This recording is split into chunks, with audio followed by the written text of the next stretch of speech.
Yo, what's good, everybody? Welcome to our episode of Breakin Barriers. This is your host, the B-Boy Kid Jungle, and we're here with a very special guest. I got my guy Rico, a.k.a. Reksick, TBA crew, Drop Squad, all right? Also, we're going to talk about a little bit of, his life as a B-Boy coming up, and then into what he's doing now, being an entrepreneur and giving back to the community.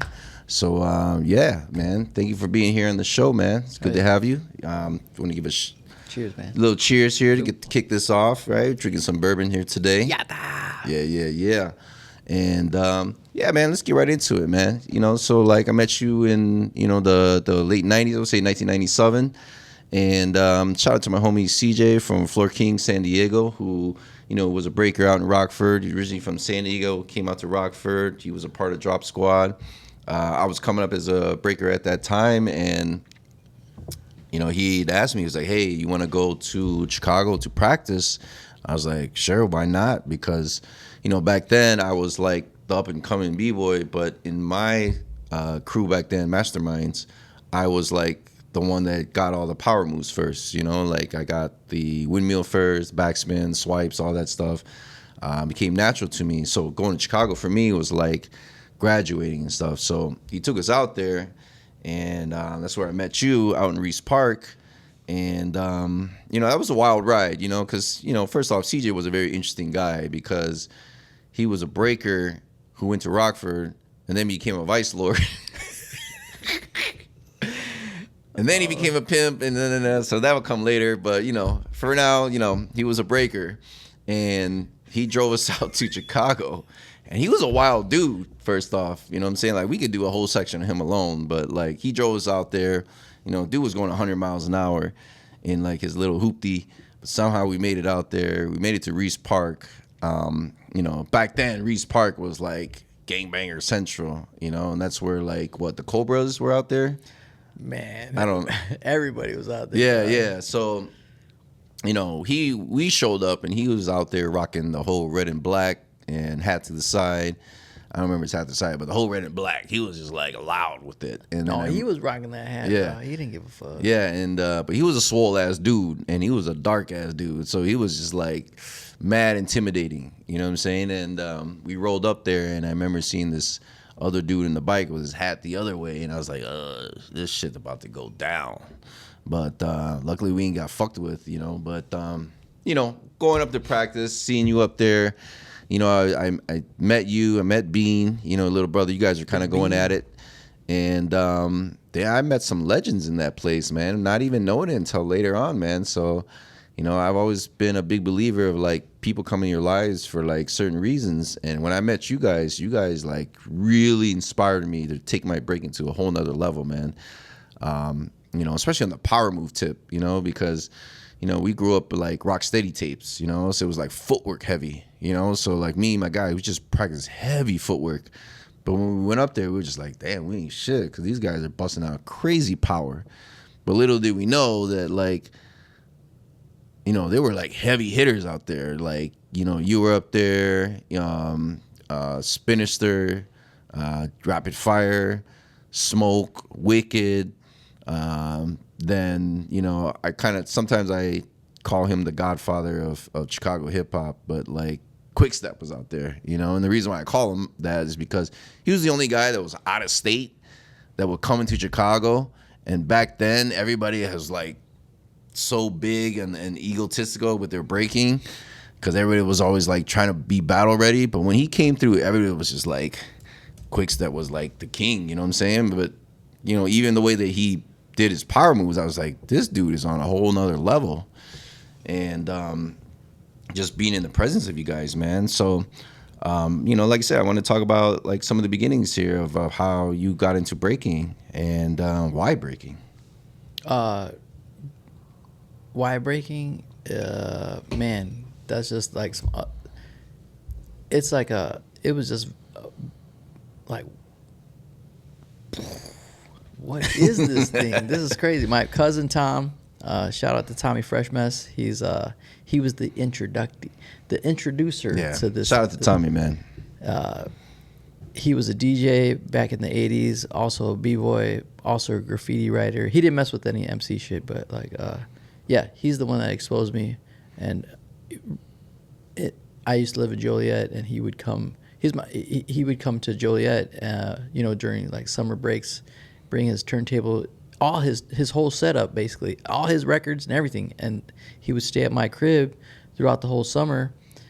And that was it. He was showing me how to DJ without showing me how to DJ, because this dude was just in there practicing tricks, you know, how to flange and flares, and he taught me how to beat juggle. He just showed me. He didn't show me. I was just sitting there watching this dude do his thing, and then he was just like, "Now watch this," and then he busted some windmills in the living room, and I'm like, "What the fuck is this?" Whoa. Okay. So he was like, "Well, you're gonna learn what this is, because HBO at the time was a cable station. It's still, I mean, you can still get HBO, but back then it was like that's what it was. They played a lot of movies, and they were playing Beat Street at the time. And when he showed me that movie, that was it. I was like, I want to do that, but I don't know where to start, how to start it, who to practice with. I just don't know. Yeah. But and then fast forward to the 90s, that's when we saw it again. I saw it again through little hints of hip hop. There was a graffiti writer named Chucho. He used to rock Pumas. And I'm like, those are the same shoes in that movie. And then I linked up with like DJ Sunrise. He was in my karate class. We used to do karate. What? For real? Yeah, we were doing karate shit. But I linked up with him because we used to go to school together too. And he was a DJ. He's always been a DJ. And but then like he was also a b-boy too. So he was like, yeah, we should link up and chill. And then at that time too, I was able to figure out like, where'd you get those Pumas from? Right? And the Yard used to be a hip hop store. Just Jalapeno was one of the owners, and he was doing his thing, selling shoes and laces and all that shit. And then Smoke, that guy Chucho was he's a really good artist right now. I mean, I'm a fan, but he's Quetzala, and he's with DC5, and that's a graffiti crew. And he used to be neighbors. He lived behind Smoke when we used to live in Joliet on Henderson Street. So I just started seeing all these little hints of hip hop and like trying to put everything together, and remembering what my cousin Tom used to show me back in the 80s at my house. And I'm like, yeah, this is coming around again for a reason. And then all of a sudden we saw that MTV's The Grind video, and it changed the whole game. Yeah, yeah. like, that's what I want to do. Where did your name Reksick come from? Lalo. Yeah? Yeah, Lalo. He because I was real skinny. Mm-hmm. I mean, I could eat a fucking cow, dude, but like, I don't know. Just my metabolism is I was able to just be skinny the whole time. So it's. I mean, plus we were breaking back then, so we were burning it all off. Hell yeah, quick as hell, dog. So you eat like 2-3 burritos and just burn it off through breaking. So they used to call me Reksick, you're anorexic, and then Lalo would fucking grab my head and shake me and shit. And then, but that was it. Then it just stuck. But then I figured out the wordplay through MCs and graffiti that Reksick could mean all kinds of shit. Mm-hmm. Rocking every known style in Circle Chaos. Oh, so like, especially back then. I know in the 90s that acronyms were huge, you know. Every crew had like three letters, and there was always acronyms that stood for something else. Yeah. You know, and so I could see where that came from, man. So that's what's up, man. I mean, like, tell us about like, you know, like your first cruise and like who were in it. And first cruise was we were called we were just fucking around, you know. It was my cousin Turtle Nuts, and like Turtle Nuts, which was I'm not even gonna ask him how he got that name, but yeah, that's a long story. It was actually it's a good story too.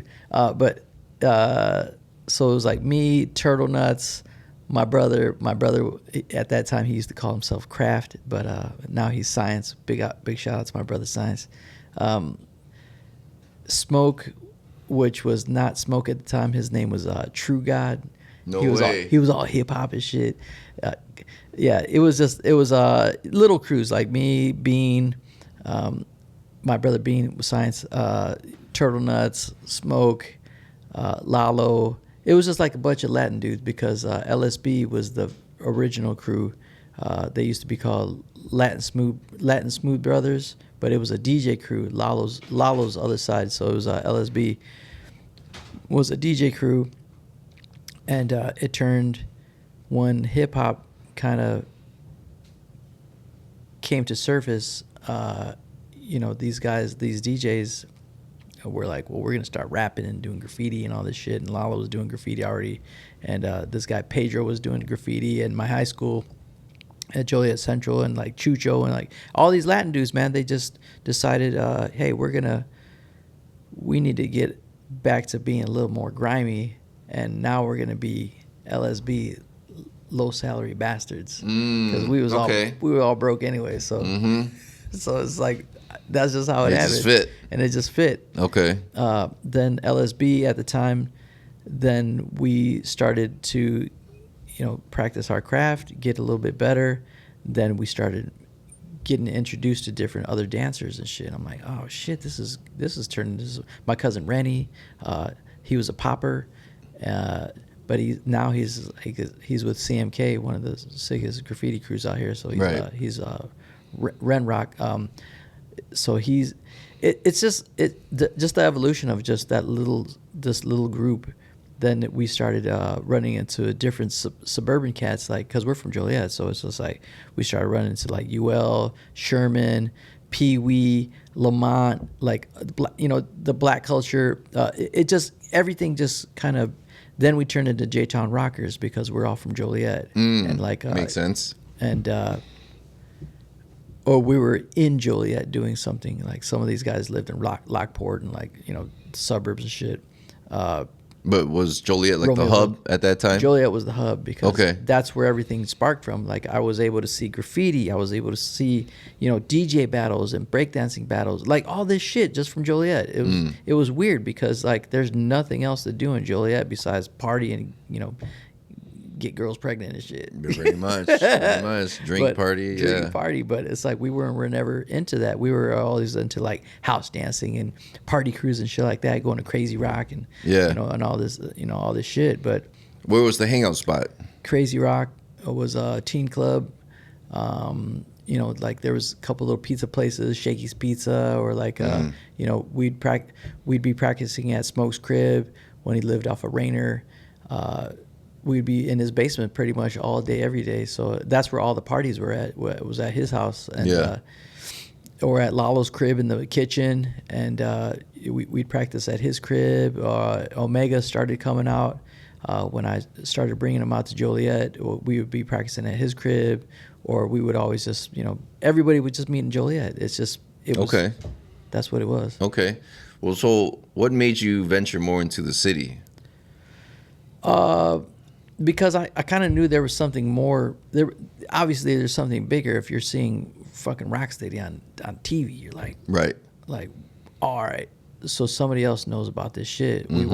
We wanted to break in. Our little crew, our little J-Town Rockers crew, wanted to break into more of like, oh shit, we just saw this shit on TV. I know the city cats are doing it because there's already hip hop shops out here, record stores, gramophones, the Yard, like all these. I was buying records at the Beat Parlor, like I've been collecting records for a long time, but it's all these stores. I'm just thinking, there's more out here. We gotta find the source because everybody that was doing hip hop at the time, no matter if it was like DJing, graffiti, or breaking, or MCing, they were always telling us like, yeah, we just came back for the city. We went here, we went there. And I was like, what? Like, there's people in the city doing this shit? Let's go the fuck out there. Right. So that's what happened, man. We just tried to, we just had to figure out a way. Like the Beatnuts were coming to the Riviera or like Alcatraz, and they're like, man, we want to go to these places because we saw flyers of, Wu-Tang and Common and fucking Nas and Black Sheep and Black Moon, like all these 90s hip hop groups that we heard on through our DJ friends and from the record stores. I'm like, yeah, we got to go there and figure out where to find this shit because I know there's other b-boys. Right, and that's where the golden era was beginning. That's exactly. So I remember, in the '90s, because hip hop was so scarce that when an event would come around, doesn't matter what element it was like everybody went, man. So you see the DJs at the breaking battles, you see the breakers at the graffiti shows, or the graffiti, when they were doing graph and stuff like that, and MC shows, when you see these groups, I remember going to see Common or Gangstar at the Metro and seeing cats like Omega and Phil Ferro there, and we started ciphering. Yeah, man. And I always had my little low-key beef with them because I was like, it's only us Asian dudes. Yeah, that's it. And I was cool with Rome back then, so me and Roman were cool. Roman Phase 2 Roman. No, Broke One. Oh, Broke One, yeah. That's Mark's brother, yeah. Yeah, Mark's brother. So I was always cool with him. Still broke. And, so he kind of was my cool guy out of everybody else. And then, but, I've said hi, what's up to Omega and Phil and shit like that. But we weren't cool like that. So anytime the circle went down, it was just like, all right, we're about to go off right now. But we're also about to battle too. You know what I'm saying? So it was definitely a lot of showing off. Where was that at? At going into the Metro. We go see the concerts. In between they have DJ sets. And then circle would pop off. And I felt like, what's her name? I think it was Phil Ferro's sister. Bianca. Yeah. She was out there too. I feel like everybody had a crush on her too. You know what I'm saying? But, I didn't. I did too. But, just some examples, man. But I know that, eventually what LSB turned into Drop Squad, and, you met with Shuffler Supreme, and, he introduced you the next chapter of Breakin', man. Tell us about that. That introduction was good because we were, like I said, we were trying to figure out what's going on in the city because we were just so hungry to learn about this thing, and we weren't accepted as suburb b-boys in the city. So when Shuffler Supreme, Tony, we actually met him at this place called the Foxhole in Elgin, and him and Breaker Ray, Crabwalk Ray, at the time, came there. I was like, yo, these guys are not even doing power moves, man. They're just doing all style. And that shit was, to me, I'm a style head. I got power, but style is to me is my thing too. So when I seen these guys, I'm like, I need to know who the fuck these guys are. So, we swapped info, and shout out to Shuffler Supreme, man, because he really put me on game with learning character and learning how to use this thing and create your own style. And he's the first one to take us to New York, and he just exposed us to a lot of things, but he accepted us into the Chicago scene, and he was really like, why don't you just keep coming to Breakin', coming to Drop Squad practice. And I'm like, all right. So yeah, that's what happened, man. We figured out, we got introduced to to Tony. Tony invited us to practice, and that's how I was able to bring CJ along, and because I met CJ at the Palindrome. Yeah, it was some place in Palatine, just some teen club. So yeah. So that's how that connection happened too, because and then CJ would come from Rockford to Elgin to pick me up, and then we'd go to practice at Reese Park. Yeah, and that's how that happened. But yeah. I remember you guys had that big rivalry with Mad Skills from Milwaukee. Fucking hated those guys. I still hate those guys. You think that started kind of the first rivalry between Chicago and Milwaukee? I'm going to tell you like this, dog. That set off the beginning of city versus city. Yeah, that's what I'm saying. Because I remember you guys went at it at the Lowrider show, the Odeum. DJ Rick was. I just saw him last summer in August. I was out there in Milwaukee DJing. I wish I was DJing. I was judging the breaking event the same time the Olympics was going on, so that was cool. And then you guys had the Eagle event. But I just saw Rick, and we were just going over a bunch of old, just sharing. Shout out to DJ Rick. Yeah. Because he's all about it, and he hasn't changed. Like, he's still like, yo, we should throw it in, like, But yeah, if it wasn't for those Milwaukee Chicago battles, then a lot of the city versus city stuff wouldn't happen. And I'm not gonna change that statement. That's for sure. Yeah. Absolutely, man. I know the beef. I felt that beef between you guys, man. Well, man, how you gonna have Drop Squad in Milwaukee when we're Drop Squad? We're Drop Squad. Like, there's, like, I don't get it. Like, how you? Oh, okay. So that was. Yeah. So what? Mad Skills was Drop Squad first? Dude, the whole entire Milwaukee scene, no matter what crew it was, the only one that was real cool with us was NAD crew, New Age Dancers. There was Omari and like just. That crew, everybody in Milwaukee except for that crew changed their names to Drop Squad. And I'm like, what in the fuck is this? This is crazy. What? Yeah, really? Yeah. So we beefed up, we went at it. But Mad Skills too, they were good. They were really good. And I'm like, okay, cool. So I'm actually glad that we met them and battled them, because now you're like, now we really got to get better. Yeah, these guys are. It upped your game. Yeah, but they had. I mean, at that time it was identity. There was an identity crisis. There was like, people were named, Swift, and they wanted to name their, I'm little crazy legs, and like, just weird ass shit.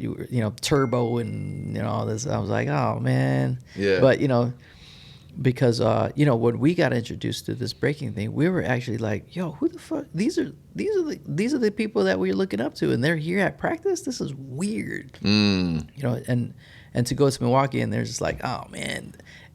These guys are like false flagging on some shit. They're, they're like Timu B-boys. Like, come on, man, you calling yourself Turbo? Come on, come on, Ozone and shit. It's like, come on. Oh shit. Okay. But yeah, it was. I'm glad that happened, because that was a good time. Same, man. Because like you said, the rivalry in the '90s really shaped that city, and really put us on the map, because it really forced everybody to up their game, because there's such beef between crews, man. And I kind of miss that, Oh yeah, for sure. I miss that. There's not enough rivalry now where it forces you to up your game. Everybody's still kind of like just doing it for fun, and like back then there weren't really cash prizes out there. That wasn't really a big thing. It was just more like everybody did it more for clout. Well, yeah, that's what changed the game, man. Money changed the game. Mm-hmm. Money really did change the game. Sponsorship changed the game. Mm-hmm. Now, you used to flex too, right? Yeah. Yeah. So like explain a little bit what flexing is. Flexing is flexing is a combination of popping, locking, house dancing, and it's popping and locking with house dancing and a little dash of breaking, because you could still, like, I seen these guys called the Urbanites at Discoveries back in the 90s. It was like Shelly. We used to call this guy the Black Jesus, because he was sick. He was just so sick. And the Euphonics, these guys are all dancers. They're bless you, whoever. Deacons, you better be quiet down there. These guys were flexing. It's a dance form where if you ever seen the Wrecking Shop black and white video documentary of the Mop Top crew, that's flexing. Mm-hmm. So if anybody, I've seen this video when it happened, like when they made. I was exposed to it by this guy Alex Jars in my high school, which was crazy because he was just some random ass white dude that used to pop, and he was sick. So I'm like, well, what are you doing? You're popping, but then you're like house, you're like house dancing, but then you're hitting, and but then you're breaking because like you're doing swipes, but like coming down swipes like a house dance swipe. What the hell is this? And he was like, oh, it's freestyle, it's flexing.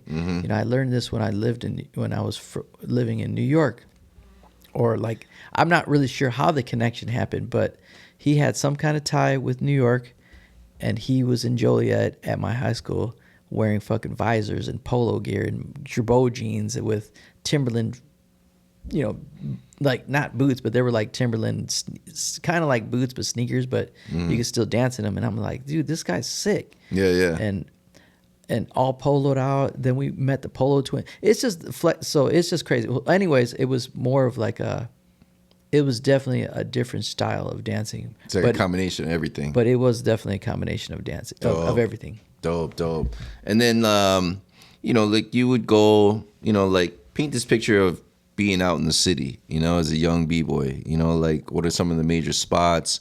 What was it like walking into these spots, and what was the night like? Like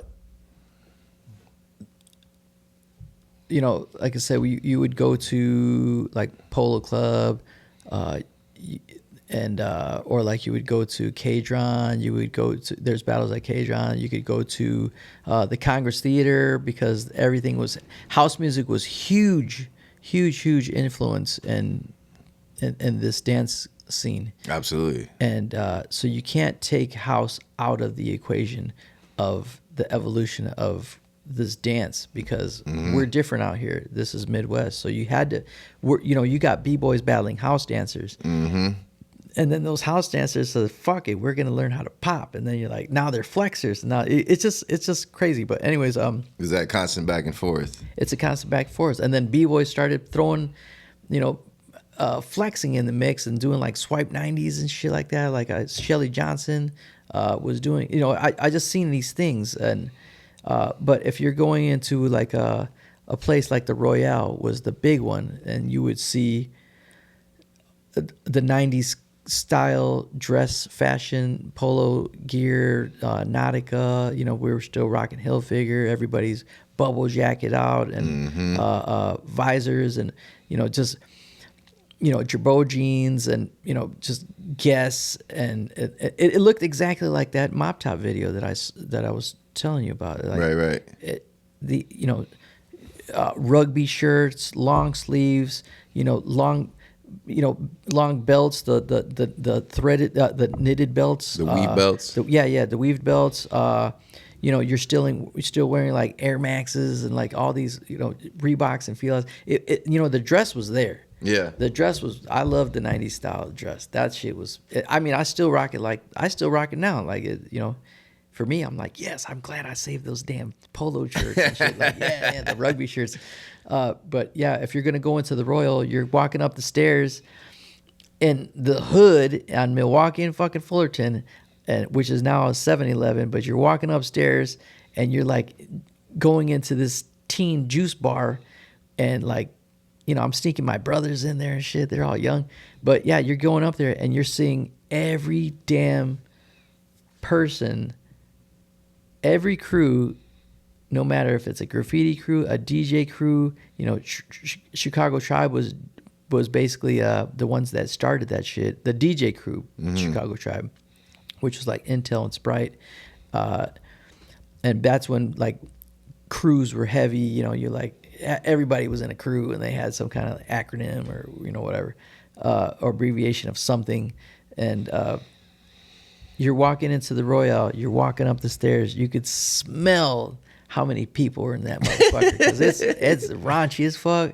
And you're going up there and like you're seeing people walking down. Everybody was wearing like all the b-boys. Obviously, you knew exactly who they were because they were wearing Pumas, fat laces. You could, if you needed to figure out who the b-boys were, all you had to do was just look at the shoes. Everybody's got either shell toes, Adidas shell toes, or Pumas with stupid fat ass laces. And Adidas suits, you'd get them at like Tony Sports or whatever. The champions put me on game with like where to go to get the shoes and the outfits and shit. Nice. And Soul had like Solo Spin Master had every goddamn Adidas suit or some kind of Puma suit. But yeah, the fashion was there. You got all the, the B-boy crews that were there were like Phase 2, JBL,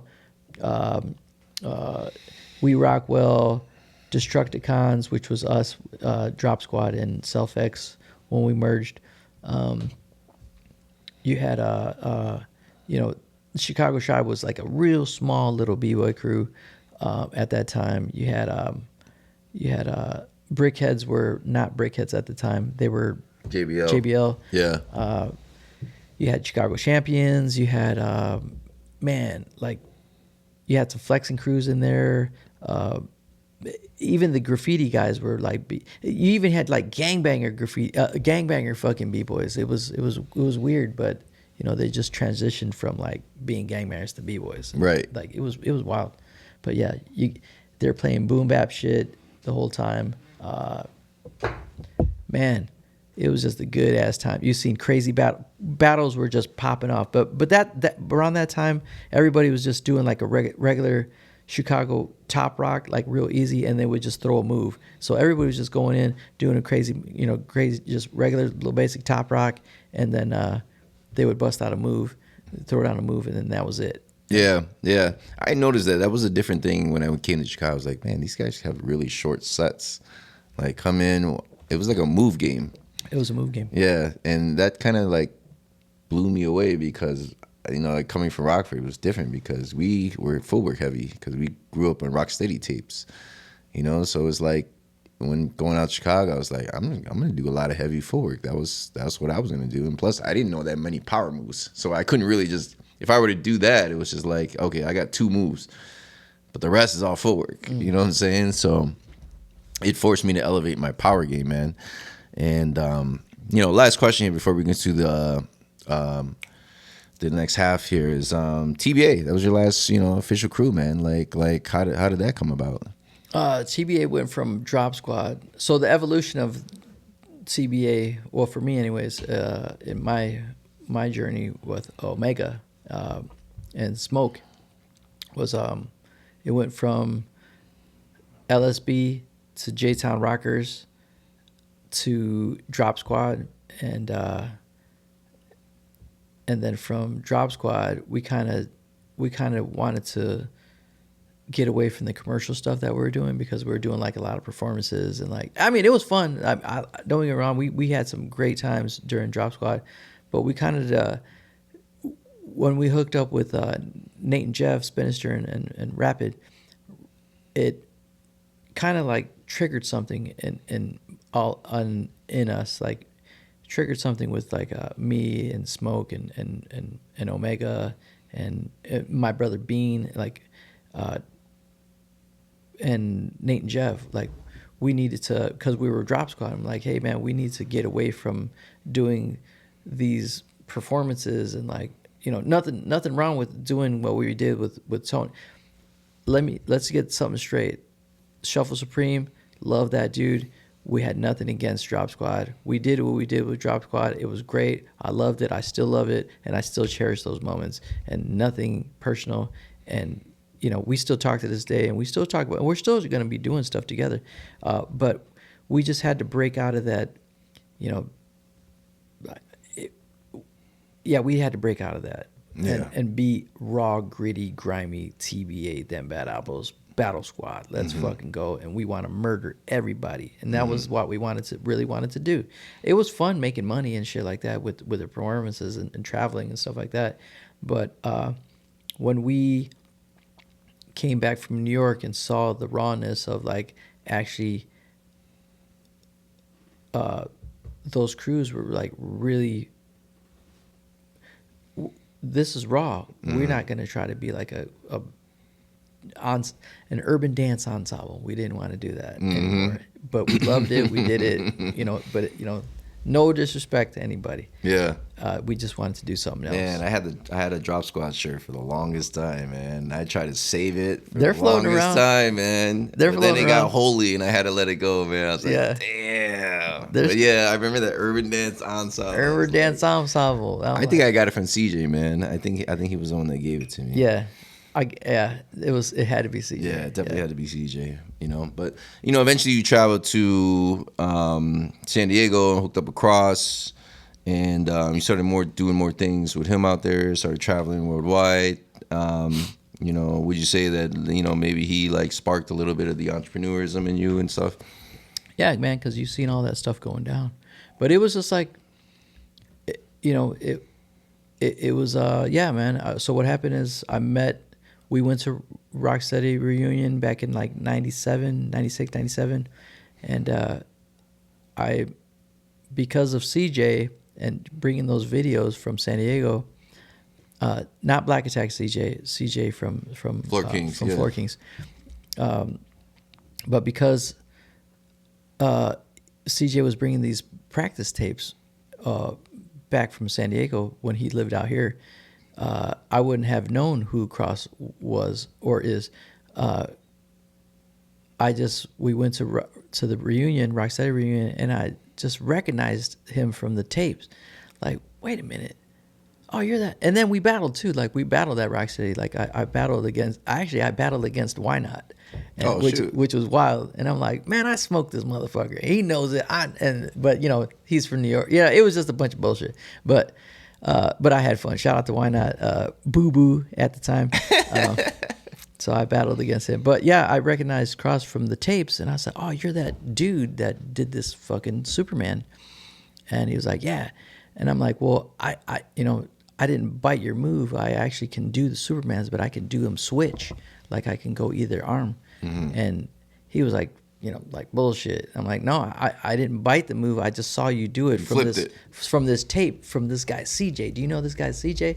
And he was like, fucking Delivery Boys CJ. That's Floor Kings. That's CJ from Delivery Boys because he was down with them too, out in San Diego. So I had showed Cross, check this out, and and then ever since then we were just instant. And I met him. I met Hassel from TVC Crew, which he's a graffiti writer. He's dope as fuck. And I had met a B girl Breeze, and she's from San Diego too.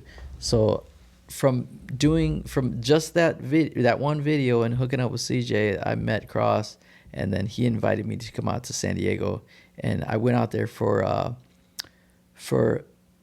Freestyle Session 3, and I came back to Chicago after Freestyle Session 3. I went out there with Omega, some of the TBA guys, Rogue.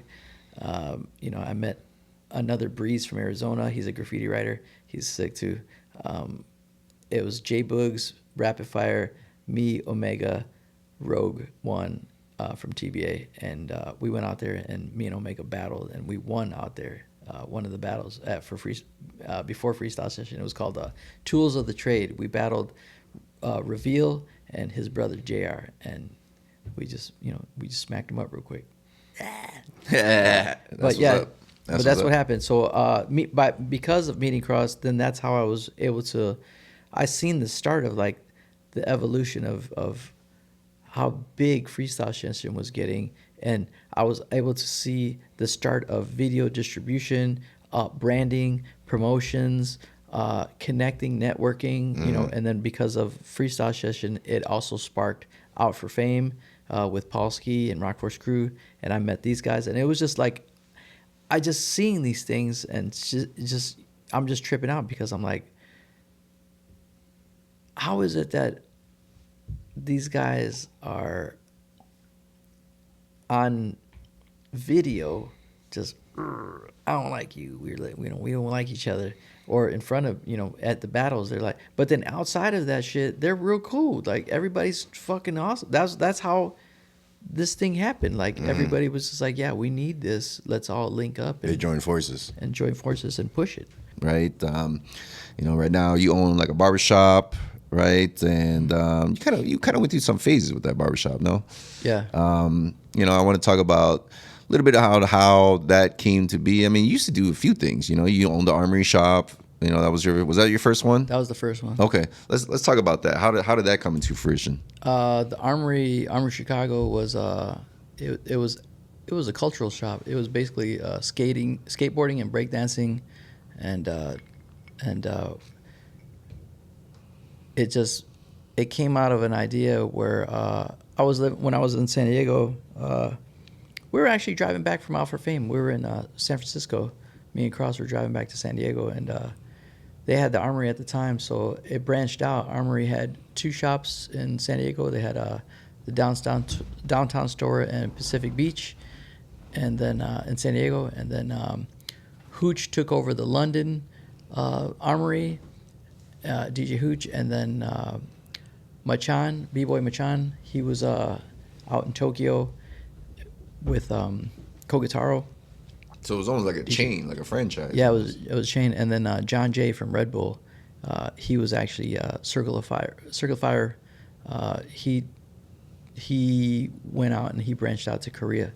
So it was a chain. And then so we're driving back, and I was already planning on moving back to Chicago, and so we're just. But that originated from Cross One, right? The Armory? Yeah, the Armory. It was actually Stephen Flex and. Was the original owner of the Armory. It was a record shop. Yeah. And then Cross took the T-shirt element and the B-boy video element and spin caps and like added to that shop. And then it just all his part of the Armory just kind of blew up, and then everybody just teamed up. So this is a good idea. So let's everybody just go to work. Yeah. Okay. And, so when I was coming back here, I didn't have a plan. I was just going to come back and just get a job, moving back from San Diego. And then Cross was like, hey, why don't you open up an Armory, and that way you could start selling videos and spin caps and T-shirts and whatever we got here, and you could just be the distributor for Chicago, because I know there's a big scene out there. And at the time when I moved back here, back in like 2005, it was big, because I was selling merchandise out of a fucking suitcase at a bar. Like, I'm selling Armory shirts, like to just random. For real? I would hit up Waka. Waka was like, hey, come over to this block party. Pop. We got some. We're doing some here, and like I would go to block parties in Chicago, like just everywhere, man. I wouldn't go anywhere without that bag, and I was selling. Fat laces and fucking spin caps out of my trunk. You were like the bootleg guy. I was the bootleg guy, yeah. And people were coming to my house, and that's when I moved to Chicago. When I saw you at Alex and Rex's crib. Yeah. And I lived downstairs, and they lived upstairs. That's right. Yeah. Right. So that's how that Chinatown. Yep. So that's how that connection. That's how and then that was the network right there. Yeah. So it was just. Everybody just linked up, and that was a dope crib, man. That was a dope crib. We kicked it there a lot, man. Yeah, and that's what happened. So then the Armory, RG burned that hole. I like, dude, come on, man. How you gonna throw? Oh my God, charcoal on the roof to try to, and oh my God. But anyways, shout out to RJ for not burning down there. I don't know what his logic was, but Rex having a fight in the kitchen. Yep. Oh, man. We got into some grimy shit at that place, man. That was Archer and Halstead. That's where we're at.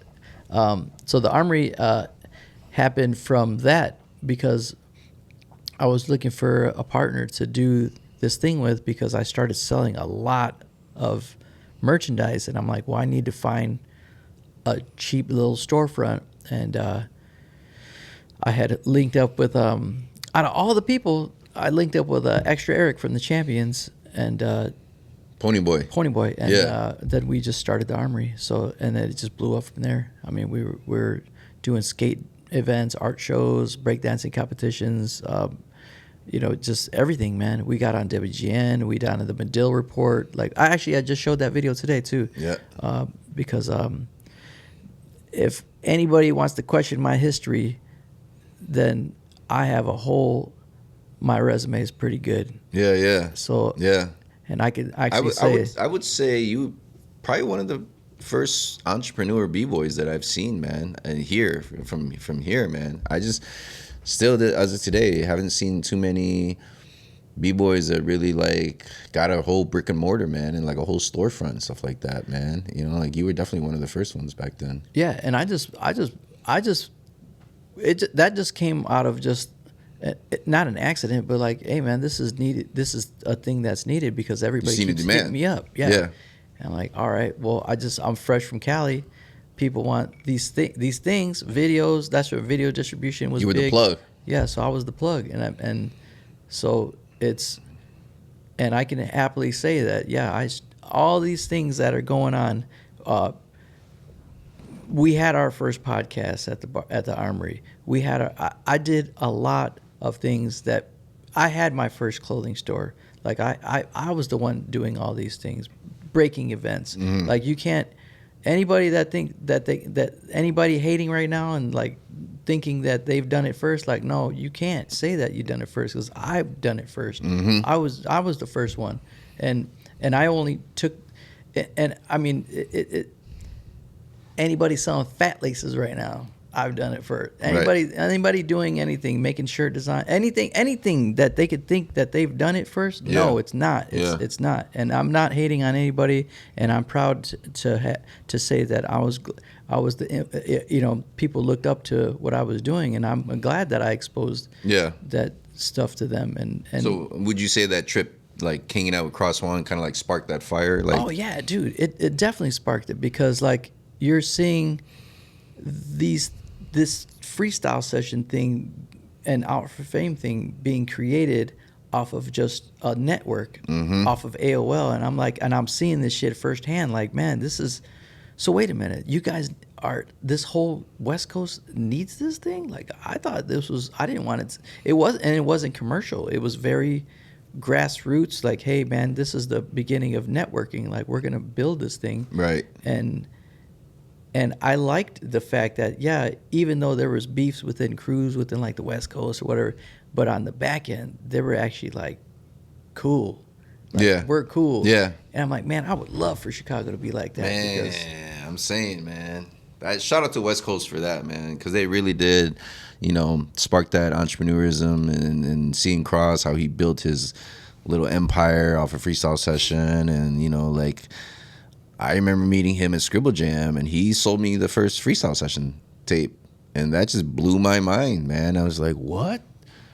Well, first of all, that's how I'm seeing Ivan for the first time, and I was just like, whoa, like, I felt like those videos influenced the entire world. Oh, yeah. And I always felt, personally, that West Coast had really influenced Chicago as far as power moves, and, for sure. Then Rocksteady and the East Coast influenced more like the flavor and foundation and stuff like that. So Chicago was a beautiful melting pot as far as like styles, So I loved our scene back then. Back then, I don't know about now, but back then. Yeah, back then, yeah. I mean, it's still a beautiful scene now. Yeah. I mean, it's. We just can't get over this hump of like being separated, man. Like, yo, man, it's not, that game is over with, man. We have to team up now because it's just the only way to grow this scene is we have to be together now. Yeah. It's yeah. Just, I mean, I feel like it's a plus and minus, right? I feel like it's floating in between. It's like we still have some old school heads that are in that 90s mentality, so they enforce this separatism. Nah, don't go over there and practice. Nah, don't work with him. You know what I'm saying? Unless Red Bull comes by or something. I got nothing to do with that. But then it's like, because we're not separated fully like that, there's really no big rivalries anymore, man. So there's no distinct styles that come out of crews anymore, or flavors that come out of certain crews now anymore, and it's just like a lot of these new cats, you can't really see anything new that's coming out of them because there's not that mega rivalry that's going on, man. So Chicago's not, like, put it this way. I mean, and you could say this too, like Minnesota would kill us right now. Yeah. Oh yeah. You know what I'm saying? Like, yeah. Or Minneapolis, Minneapolis would kill us right now. And it shouldn't be like that. No. But yeah, man, it's going back to what we're saying, like, Armory, like that went down, first brick and mortar, was a hub, community center, and a hangout for a lot of kids, But then, like whatever happened to that? Just Man, you know what? That's funny because we were just talking about it today at the barbershop. It was the recession. Yeah. 2008 really crushed an idea. Oh. And you know, it was the first like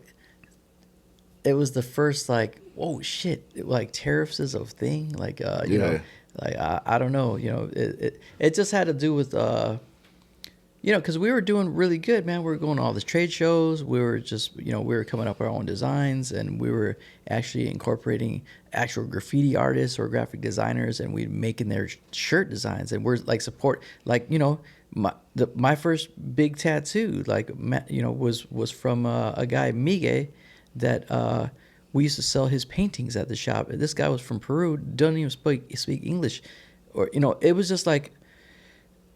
And it was, man, the Armory was a beautiful thing, dog. Yeah, Armory Chicago was a beautiful thing. Armory in general was just a beautiful thing. But out here in Chicago was different. What happened is, well, not only did the recession hurt us, but you know, because you're getting like 6-year-old kids, 7-year-old kids, we can't buy skateboards because there's a recession. Like, kid. You don't even know how to spell recession. This is what are you talking about? But yeah, and then you know, the internet game was we were kind of late on the internet game. You know, we should have had online. You know, more of I was working on it, but it's just, you know, we were just a little late in the game. And then, you know, kind of like ideas from the partners kind of like took a shift a little bit, and you know, it's just. Everything just changed, man. So you know, it's like a domino effect. Yeah, it's a domino effect. Okay, so, okay. You know, financially, and then artistically, and then creatively, like everybody kind of just like, you know, I'm not digging this. Yeah, the passion kind of like kaput. Okay, but then now you have a barbershop. Like how did that come about? Same shit as same way as the Armory, man. It was just like an idea, and I kind of just ran into this. I'm not sure what made me move to. Well, I mean, I know why I moved to Logan Square, but from Albany Park, I was a flight attendant, and I had wanted to be closer to the train station. And I moved to Logan Square because I'm like, oh shit, the blue line goes right in, and I'm like, and I wasn't really digging Albany Park anymore. Like, yeah, there was just a bunch of crazy shit going on over there. Yeah. So then I moved to Logan Square. And I ran into this barbershop that's been there for a long time. And I always been cutting hair. I was even doing it at the Armory, just, you know, on the low to make a couple extra dollars or whatever. But I ran into this old barber, Joe. And I was just like, man, you know, one day I'm just going to grow some balls and go in there and ask him if I could just watch him cut. And that's exactly what happened, man. I did my barber school one day, went over there, started talking to these guys, and they were like, yeah, just come through. And, you know, that was like January of 2016. And then by March of 2016, he was already ready to give me the shop. What? Yeah. For real? Like, yeah, I was like, dude, I'm still in barber school, man. Like, I'm trying to get my license. And he was like, well, I'm going to shut this place down if you don't take it. And then there was another old man that was working at the barbershop, Willie. And he's like, well, if you don't take over this spot, we're not going to have a shop. And then this old man's going to lose his job. And I was like, fuck, he pulled the guilt trip on you. He pulled the guilt trip on me. And I was like, well, I don't know how to run a barbershop, but I mean, I've ran a shop before. Right. My own shop. So is it kind of like the same thing? And so he just spit game to me, showed me how to run the shop, and the rest is history, man. I don't feel like it's that hard to run a barbershop. No. It's not. It's not. You're just renting out chairs to barbers, and that's it. They pay their dues per month, and you know. Hey, do a good haircut. Fucking make sure you don't talk about certain things. You're not supposed to have an opinion, and it's like a bar. Get paid, and then set up the appointment for the next time. So it's simple. Yeah. Simple math. Yeah. I feel like certain businesses like barbershops, laundromats, and stuff like that, like those are pretty easy to run, man. Yeah. So, even salons maybe, salons are maybe a little bit more. Yeah. It was pretty easy, man. Like taking over that spot. Okay. But so that's why it was originally called Joe's Hair Studio. Joe's Hair Studio. Okay. Yeah. So but then you changed it to Calaveras, right? Yeah, Calaveras, because back when COVID hit, I'm not happy that it happened, but I'm also happy that it happened because it forced me to just jump into, like, hey man, everybody lost their jobs basically at that time. Well, I mean, for me anyways, because I lost the barbershop, and then I'm like, well, how do I make this thing work? And then also I have this old man that I got to take care of at the barbershop. So how do I make this work? And you just rely on like their survival skills of like breakdancing, dude. Like breaking has helped me deal with my whole life. Okay. How so? I've gotten jobs from breaking. I've gotten really great opportunities. I've met key players in the game. Networking, like absolutely. Networking, like it's taken me all over the world. Even when I was a flight attendant, I was able to go to these different places, Brazil, Japan, like places I don't even, like I could never even think I would be able to go to. And then you're just like, I know this I have this thing in me that I know. I have this skill that I know. And you can go anywhere in the world, and you could speak their language without even speaking their language. Yeah, that's the beauty of breaking, man. I do miss that about breaking back in the day, like traveling, and I remember, Floor King CJ told me this. He's like, there used to be this code of honor with B-boys. It was just like, if you break, we break, we're automatically cool. And you could stay in my house and da-da-da. This is when it was more scarce. Yeah. Obviously, it's not like that as much anymore. Yeah, they had the little sensei mark on the top. Now it's, it's a little saturated. But back then, when it was more scarce between the B-boys, it was like, it was nice when you meet up with someone and be like, hey, man, you come through anytime and chill. And I actually took advantage of that, and I had the same thing as you. I never got to travel the world, but I traveled a lot in the U.S. And same thing. I was like, yo, I'm gonna come through. Can I stay at your crib? All right, bet, cool. And yeah, man, it's the beauty of it, man. But man, so like, how long now that you've had this barbershop? This month is 9 years. 9 years? Yeah. Damn. Yeah. Well, that's why I threw the. Congrats to that, man. Dude. Cheers. That's the power of the creativity with dance, because even with something that big as COVID that happened, you were still able to be creative somehow and be like, how do I make this work? How do I get this move? Yeah. Like, I need to hit this thing hard until I'm able to get this thing to get where I need to go. Yeah. And at that point, at that time I needed to make some money because fucking COVID just took everything. And I also need to take care of this old man. So, because breaking conditioned me or trained me to not be creative and not give up, I was able to find ways to generate income without having a barbershop. And that's where all the survival skills come in with breaking. Like, man, you want something so fucking, you want to do a head spin so fucking bad. Or you want to do a flare or a windmill, you want to do these things so much that you just keep going and going, repetitive. Like, it's, it trains you to just go for it. You're a machine now. And it took a certain type of person to get through COVID.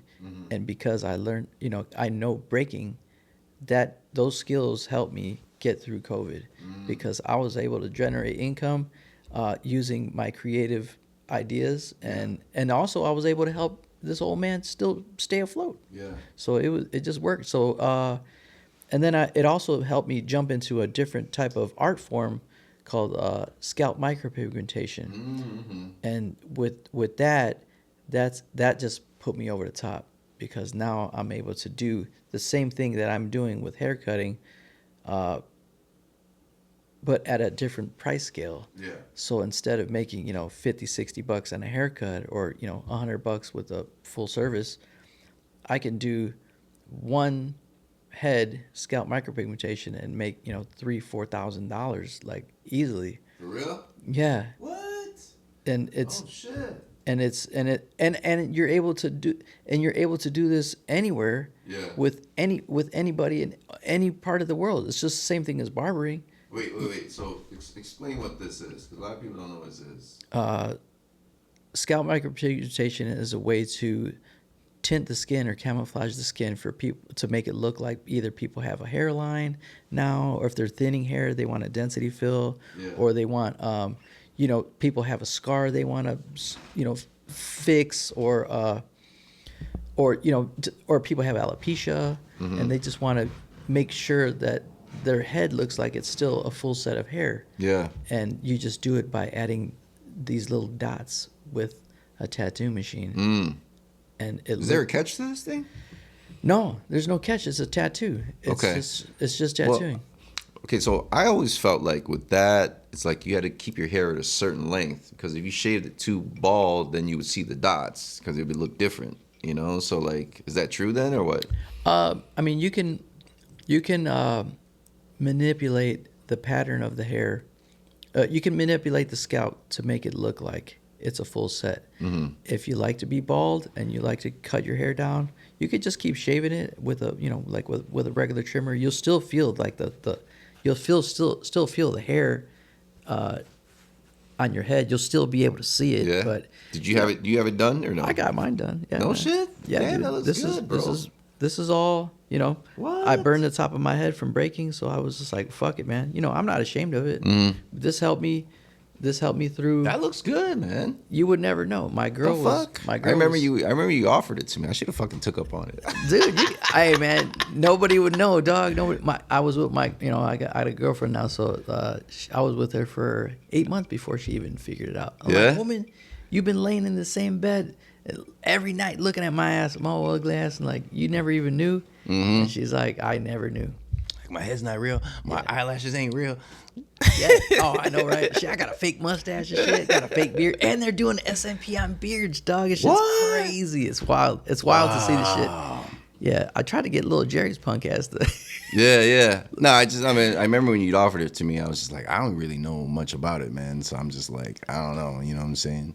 Plus, I knew you were kind of in like guinea pig phase, Yeah, I was in guinea pig phase for I was just trying to get anybody, but now it's different, because now it's not about being a guinea pig anymore. It's like you're actually transforming people's lives. You're like dude. certified now. Yeah, I'm certified now. So I paid my dues, did my master classes, and like I hooked up with like one of the. It's the same thing, man. It's like the same thing as breaking, bro. Like the same thing. You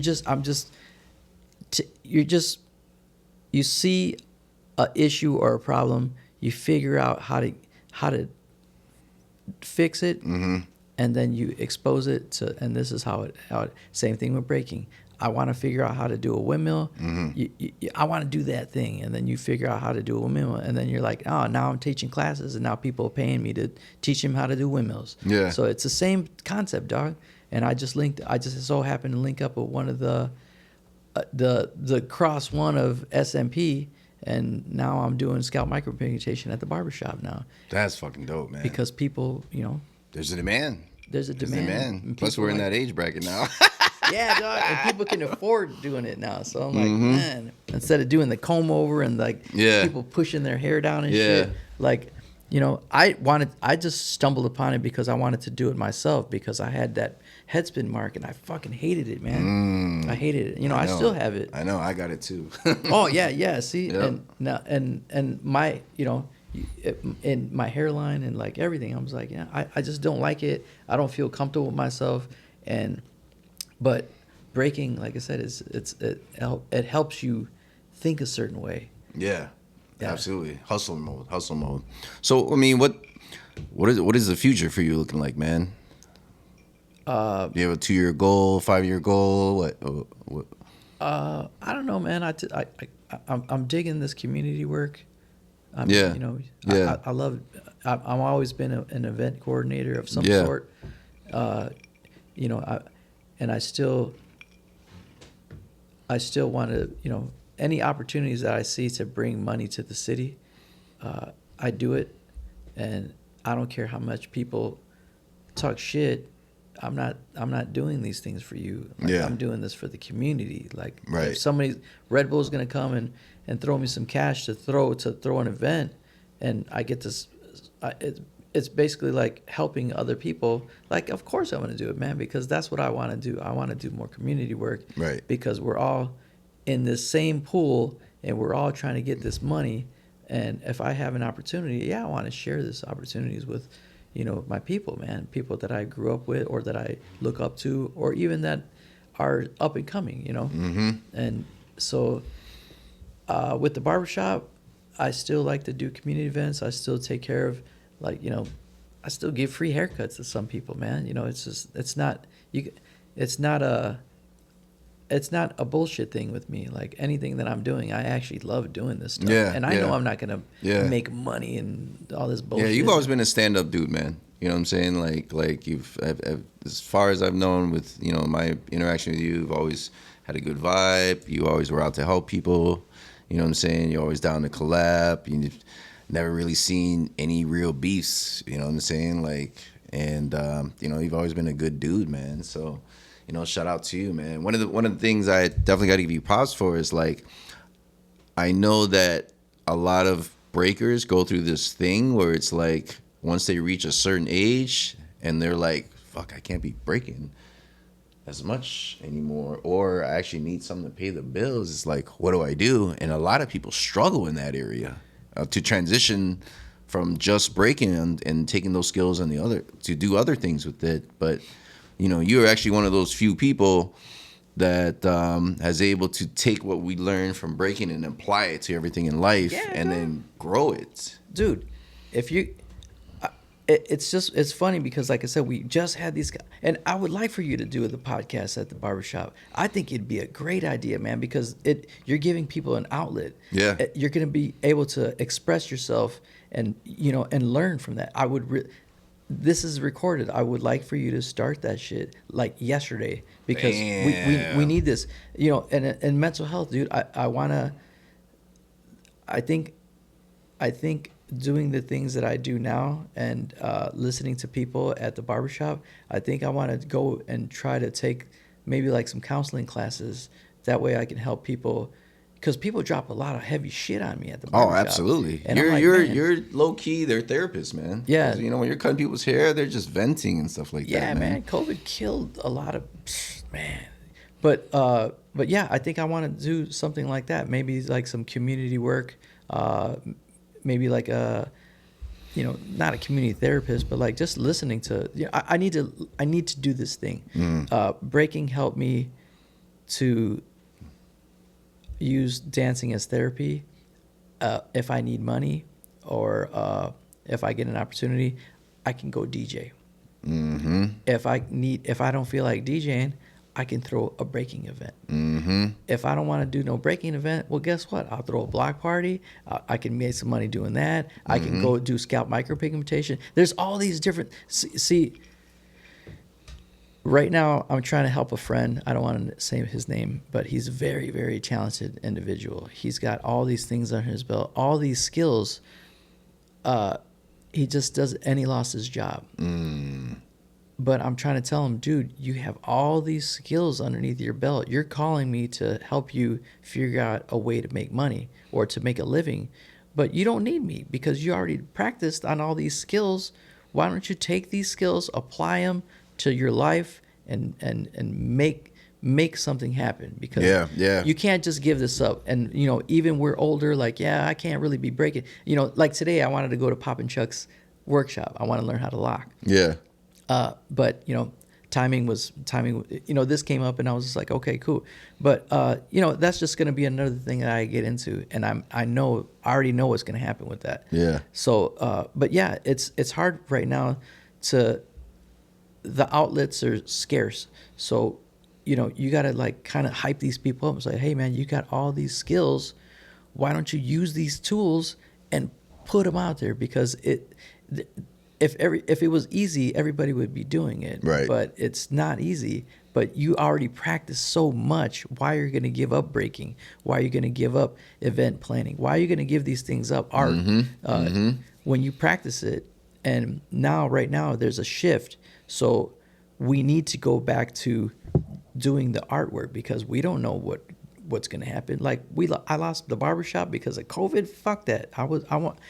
No, I'm going to make my money. I'm going to make money doing these other things too. Right. So it's like wait, so you bought it back then, right? Yeah.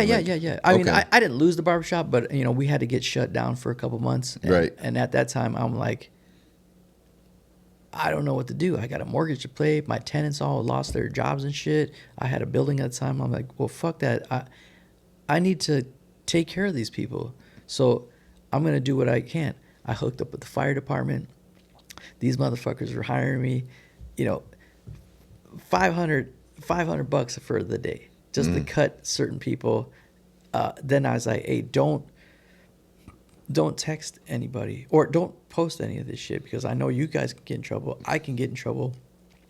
The airline industry wanted me. I was cutting at the airlines. I was cutting at the fire departments. What? I was cutting at the police station wanted me to cut their hair. And I'm like, dude, I can rake right now. I'm raking right now. Yeah. I'm raking. So, but just don't post anything. So I was doing everything low key.